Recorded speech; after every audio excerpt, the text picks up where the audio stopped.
Bonjour à tous. Comme promis, je vous partage aujourd'hui deux méthodes avancées pour calculer votre année personnelle. Pourquoi est-ce que c'est important?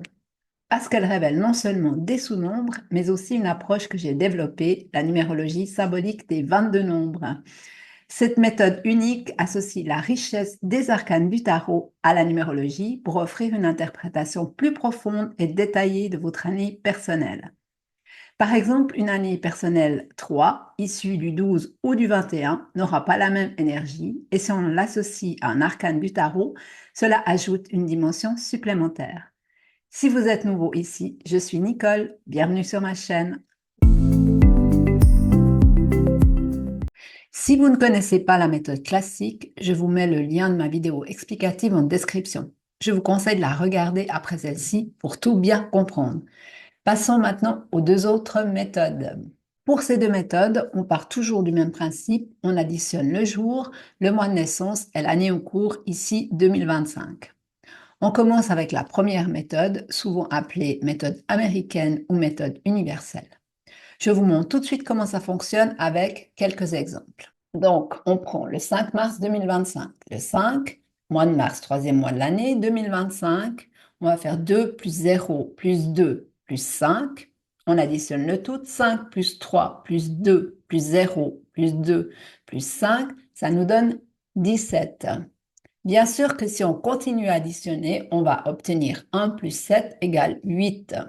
Mais ce qui est intéressant ici dans cette méthode, c'est que le résultat pour 2025, l'année personnelle, elle va être en sous-nombre 17. La particularité ici, c'est qu'on va se focaliser sur le sous-nombre, c'est-à-dire le 17, car l'énergie de l'année 17 apporte un éclairage supplémentaire à l'année personnelle. Mais on verra tout cela dans la suite de la vidéo. Pour l'instant, on continue avec l'exemple numéro 2. Ici, c'est une personne qui est née le 14 octobre. Donc, le 14, c'est 1 plus 4. Octobre, 10e mois de l'année, donc 1 plus 0. 2025, c'est toujours 2 plus 0 plus 2 plus 5. On additionne donc tous les chiffres. Ça veut dire 1 plus 4 plus 1 plus 0 plus 2 plus 0 plus 2 plus 5. Et ça va nous donner comme résultat 15. Bien sûr, si on continue à additionner, on obtient 1 plus 5 égale 6. Mais on va vraiment se focaliser dans cette méthode sur le sous-nombre qui apparaît, c'est-à-dire le 15. Je vous montre encore un autre exemple. Une personne qui est née le 9 novembre. Alors, le 9, ça reste le 9 novembre, c'est le 11e mois de l'année, donc ça fait 1 plus 1. 2025, c'est toujours 2 plus 0 plus 2 plus 5. On additionne tous les chiffres, donc ça nous donne 9 plus 1 plus 1 plus 2 plus 0 plus 2 plus 5. Le total, c'est 20. Et là aussi, si on continue à additionner, on obtient 2 plus 0 égale 2. Pour une personne née le 9 novembre, l'année 2025 sera pour elle une année personnelle avec un sous-nombre 20.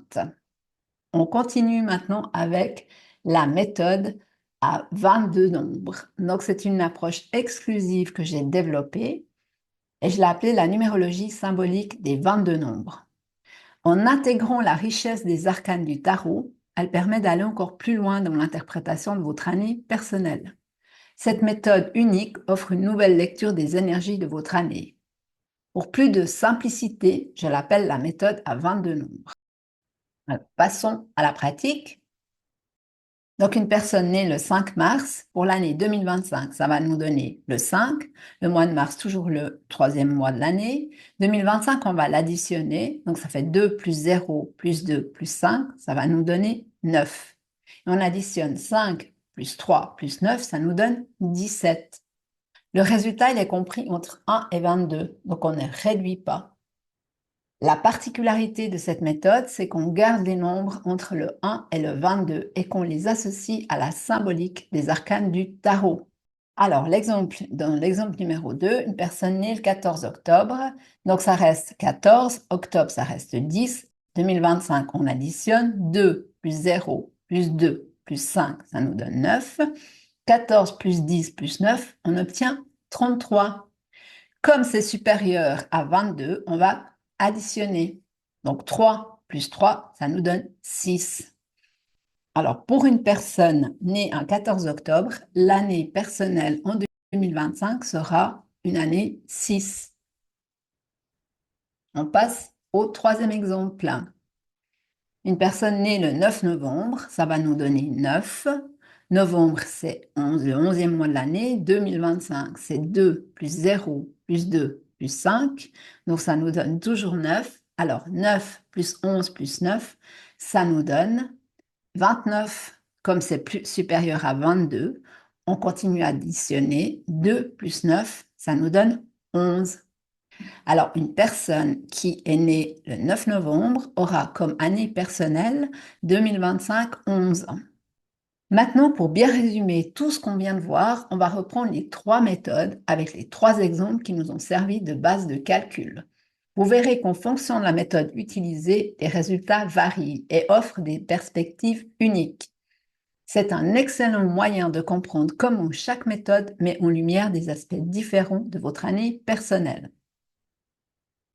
Voici un tableau qui résume les 3 méthodes, leurs différences et leurs similitudes. Alors, on voit ici que dans la première méthode, on a le 8. Ici apparaît un sous-nombre, dans la deuxième méthode, le 17. Et dans la troisième méthode apparaît l'arcane majeur du tarot, l'étoile. Dans le deuxième exemple, donc une personne qui serait née un 14 octobre en 2025, eh bien, on trouve comme année personnelle dans la première méthode une année 6. Dans la deuxième méthode, on va avoir un sous-nombre qui apparaît, le 15. On le voit ici qu'il y a également un sous-nombre qui est apparu, ce qui n'était pas le cas dans cet exemple ici.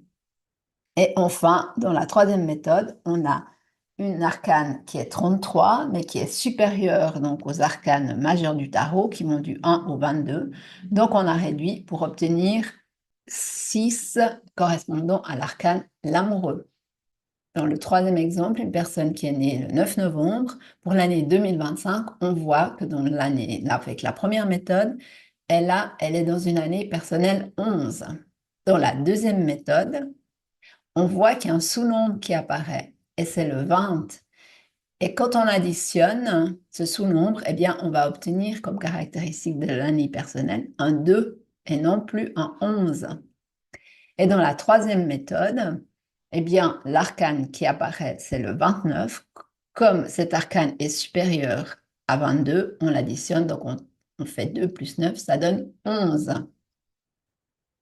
Alors, pourquoi utiliser telle ou telle méthode? Eh bien, la première méthode, ici, elle propose une approche directe, simple et directe. Elle donne des informations sur les qualités et les caractéristiques principales de l'année. La deuxième méthode, elle propose une approche plus subtile et détaillée. Elle permet d'explorer la synergie entre les chiffres et de comprendre les énergies cachées derrière l'année. La troisième méthode, qui associe chaque année personnelle à un arcane majeur du tarot, va plus loin encore. Elle dévoile les énergies profondes et transformatrices de l'année, tout en permettant de mieux comprendre les grandes étapes spirituelles à venir.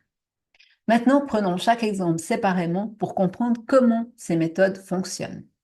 Alors, on prend l'année personnelle 8 pour cette personne qui est née un 5 mars. Donc 2025, une année personnelle 8. Donc on voit qu'avec la première méthode, l'année personnelle, elle est 8. Donc on va dire que c'est une année d'action, de réalisation concrète et de pouvoir personnel. Le sous-nombre ici, le 17, c'est une énergie de renouveau, d'innovation, de réflexion intérieure, soutenue par une intuition amplifiée.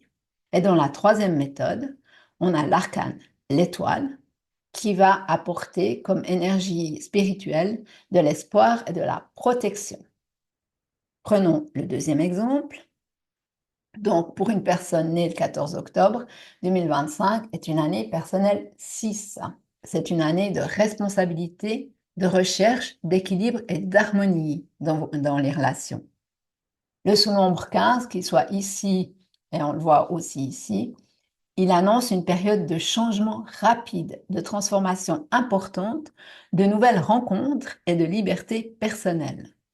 Et puis ici, dans le 33 qu'on a additionné, puisque ça ne fait pas partie de des arcanes majeures, on obtient le 6 qui représente l'amoureux. Il s'agit d'une année de décision importante au niveau des relations ou d'un choix moral important à faire. Prenons le troisième exemple. Donc, pour une personne qui est née en 9 novembre 2025, sera pour cette personne-là une année personnelle 11. Le 11 ici, avec la première méthode, nous dit que c'est une année d'illumination, de révélation spirituelle, avec la capacité à inspirer et à guider autrui. Le sous-nombre 20 ici annonce une période de nouvelle prise de conscience, de réévaluation et de réconciliation intérieure. Le 29 qui se transforme en 11 puisque c'est supérieur aux 22 arcanes majeurs.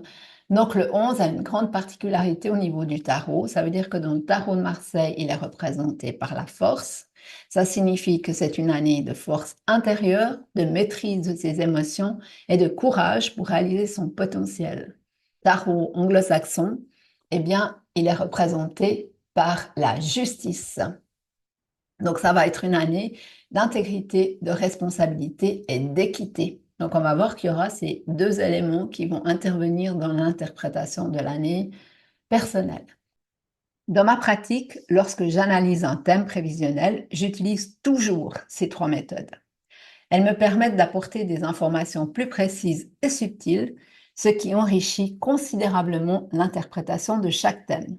Je vais maintenant vous donner un rapide aperçu de l'interprétation avec l'exemple de l'année personnelle 8, du sous-nombre 17 et de l'étoile pour le tarot, afin de vous montrer concrètement l'impact de l'application des trois méthodes. L'année personnelle 8 est une année d'action, de concrétisation et de pouvoir personnel. C'est le moment où on récolte les fruits de ses efforts passés et où on avance avec détermination vers ses objectifs. Si vous avez un projet professionnel, par exemple, c'est une année où tout peut s'accélérer et où vous aurez l'énergie pour aller au bout. Avec le sous-nombre 17, on ajoute une dimension de renouveau et d'innovation. C'est une année où votre intuition et votre sagesse intérieure jouent un rôle clé. Peut-être que vous allez avoir une promotion ou alors une nouvelle idée qui pourrait vraiment faire la différence. L'important, c'est que vous ne fonciez pas tête baissée, mais que vous preniez du recul pour être sûr que vos choix sont en accord avec ce qui vous tient à cœur. Et enfin, avec le tarot et l'arcane 17, l'étoile, on entre dans une énergie de confiance et d'ouverture. Cette année, le destin pourrait vous donner des coups de pouce inattendus. Peut-être que certaines portes s'ouvriront comme par magie. Il suffit d'y croire et de suivre votre bonne étoile. J'espère que ces approches vous aideront à mieux comprendre votre année personnelle et comment la combinaison de ces trois méthodes, numérologie classique, numérologie universelle et numérologie symbolique des 22 nombres, permet une interprétation unique et puissante de votre année personnelle. Si vous voulez savoir ce que 2025 vous réserve, le lien est aussi en description. Dites-moi en commentaire quelle méthode vous utilisez ou laquelle vous parle le plus. Ça me fera plaisir de vous lire. Je vous dis merci et à très vite pour un prochain tuto.